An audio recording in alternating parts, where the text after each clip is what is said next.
배치와 배열은 여러분들이 영어에서 미리 만났죠. 그러니까 수능에서는 영어에서는 유형으로 존재하는데 국어에서는 이걸 유형으로 넣진 않아요. 근데 그거 아세요? 옛날 수능에 있어요. 여러분들이 그 나이일 리 없어요. 그럼 저한테 이제 언니 오빠 되시는 거거든요. 예. 그래가지고 저보다는 일단 눈앞에는 안 보이시거든요.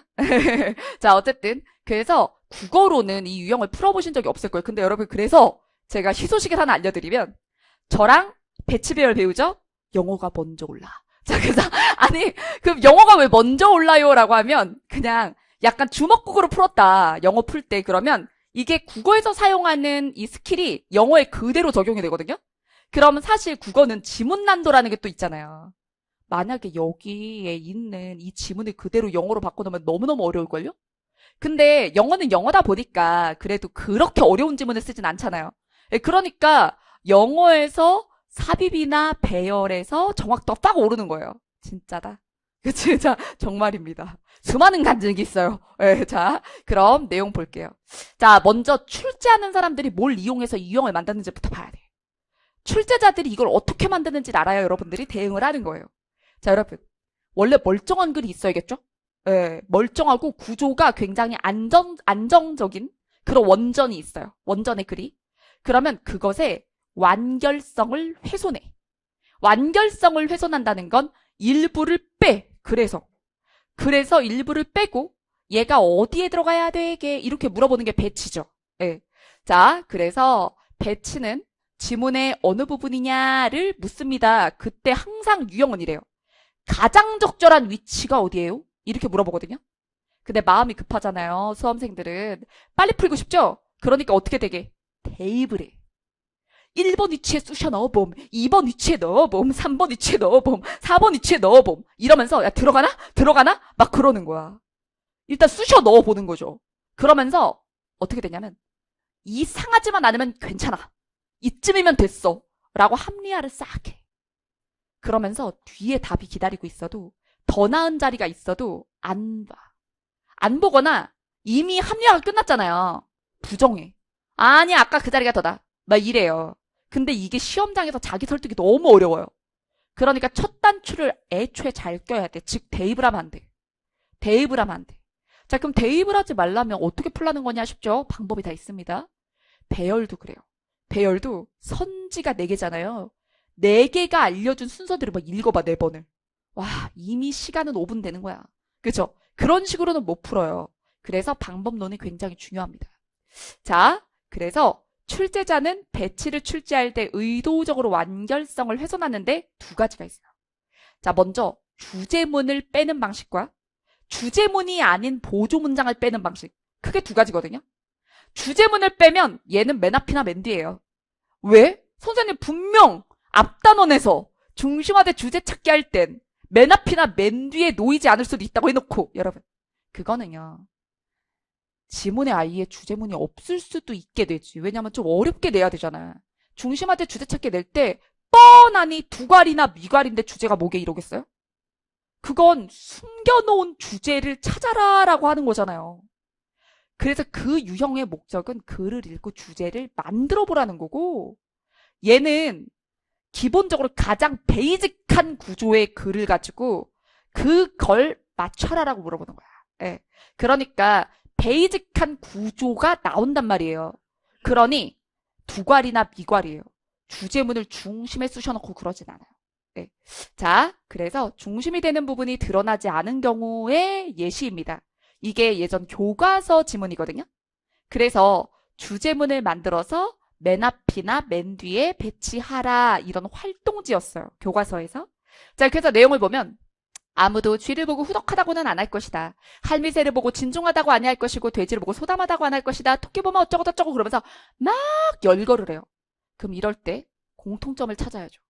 이 얘기를 왜 하나? 이 얘기를 왜 하나? 그러면서 쭉 들어.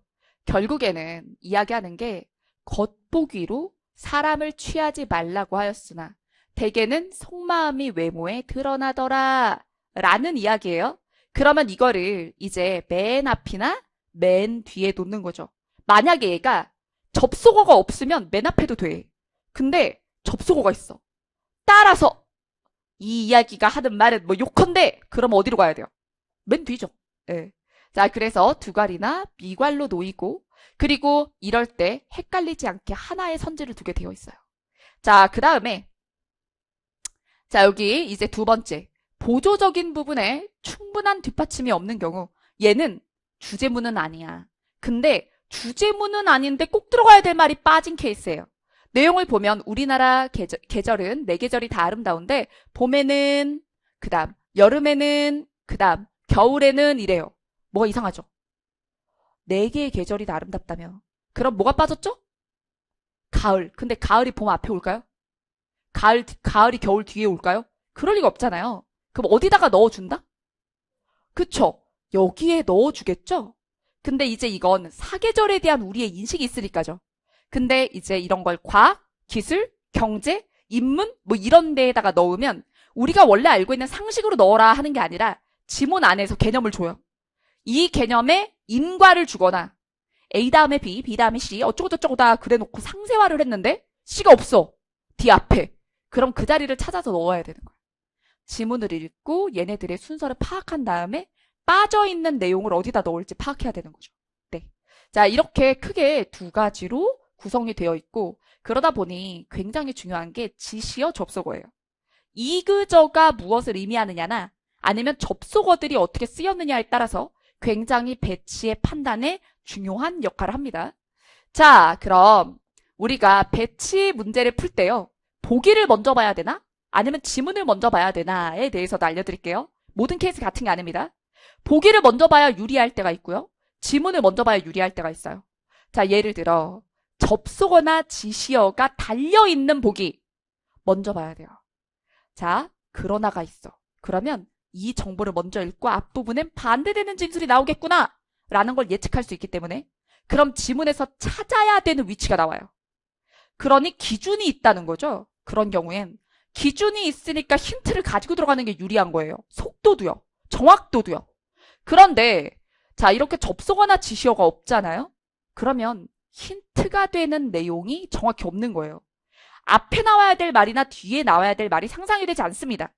근데 미리 읽어두잖아? 그럼 어떻게 되느냐면 자기도 모르게 걔를 계속 기억해야 되잖아요. 걔를 계속 기억한 채로 지문을 읽어나가야 되는데 진도가 안 나가요.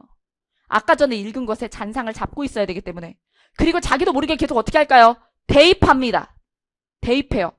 그렇기 때문에 가장 적절한 위치를 찾는 데 방해가 돼요. 그래서 이럴 때 힌트가 없을 때는 지문 먼저 읽어야 됩니다. 그대로 지키면서 풀어야 돼요. 자, 그러면 해볼게요. 여러분, 이제 배치 예시 예제 먼저 풀고 배열 갈 거예요. 접속어 있다 없다? 있죠. 먼저 본다 이거죠. 얘는 보기 먼저, 배치 조각 먼저. 자, 그래서 그래도래. 그럼 여러분, 그래도는 우리가 앞에서 배웠던 접속어 표라면 어떤 역할일까요? 그래도라고 했어. 자, 되게 전형적으로 자주 쓰이는 게 아닐지라도 한번 생각을 해보자. 그래도라고 했어. 나 배 안 고파. 그럼 안 먹어야 자연스럽지. 배 안 고파. 그래도 먹을래.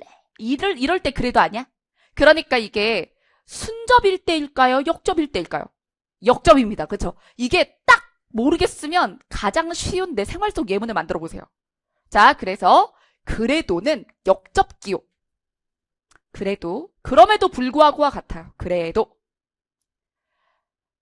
뒤에 나온 주어는 힘센 돼지였어요. 그래도 힘센 돼지는 먹이 배분 장치로 달려와서 남은 먹이를 먹기 위해 약한 돼지를 옆으로 밀쳐낼 수 있다. 자, 주어 누구? 힘센 돼지. 할 수 있다. 그럼 그래도 힘센 돼지 할 수 있어 이거죠. 그럼 여러분, 앞에는 힘센 돼지에게 유리한 상황이 와야 될까요? 불리한 상황이 와야 될까요? 역경 속에서도 할 수 있어 이거죠. 그러니까 여기 힌트, 여기 앞에다 적어. 힘센 돼지 분리 이렇게 쓰는 거야. 예. 그렇게 하고 지문에서 그 구간을 찾으면 돼요. 그래서 생각을 하면서 읽는 거죠. 그래서 힘센 돼지에게 동그라미에게 불리한 정황이 나와야 합니다. 자, 그러면 지문으로 가볼까요, 이제? 어디로 가야 우리 힘센 돼지가 불리할까나? 자, 다음은 힘센 돼지와 약한 돼지를 대상으로 하는 실험 상황이다. 한쪽 끝에 레버가 있고 다른 쪽에 먹이 배분 장치가 있는 상자 속에 두 돼지를 넣는다. 자, 그때 돼지가 레버를 밀면 먹이가 먹이 배분 장치에서 나온다. 약한 돼지가 레버를 밀면 힘센 돼지가 그 먹이 배분 장치 옆에 있다가 아주 손쉽게 먹이를 먹어버리죠. 힘센 돼지 꿀이네요. 그럼 여러분, 힘센 돼지 불리한 상황, 유리한 상황. 유리하죠? 그러면 여긴 X, 패쇄. 읽으면서 딱 여기 아니야. 자, 그 다음 약한 돼지가 먹이가 없어지기 전에 먹이 배분 장치로 막 달려와요. 그래도 힘센 돼지는 약한 돼지 밀쳐버리죠. 여전히 누구 유리? 힘센 돼지가 유리해요. 그죠? 자, 그 다음 약한 돼지는 이것을 깨닫고 게을러져요. 내가 밀어봤자 저 새끼 배만 불리는데. 그죠? 내가 가까이 가봤자 비켜주지도 않고 내가 막 눌러봤자 저기서 꿀꿀꿀꿀 계속 먹잖아. 그렇지. 남 좋은 일 내가 뭐하러 해. 이렇게 되는 거예요. 자, 그러면 여기까지는 그냥 약한 돼지의 비극이죠? 그러면 딱딱 반면에 강한 돼지가 레버를 밀면요. 약한 돼지가 먹이 배분 장치 옆에서 먹고 있죠. 그래도 힘센 돼지는 와서 밀치고 먹을 수 있어요. 여기네. 그죠? 이렇게. 그래서 당장은 다른 상대의 약한 돼지가 먹어서 불리한 것 같지만 뭐뭐 할 수 있다? 극복할 수 있다. 답안은 몇 번? 4번. 이렇게 되는 거죠. 재미없음? 재밌죠? 요 정도 레벨은 영어로도 나올 수 있지 않나? 그쵸? 영어로도 그대로 바꿀 수 있지 않나 싶네. 요 정도.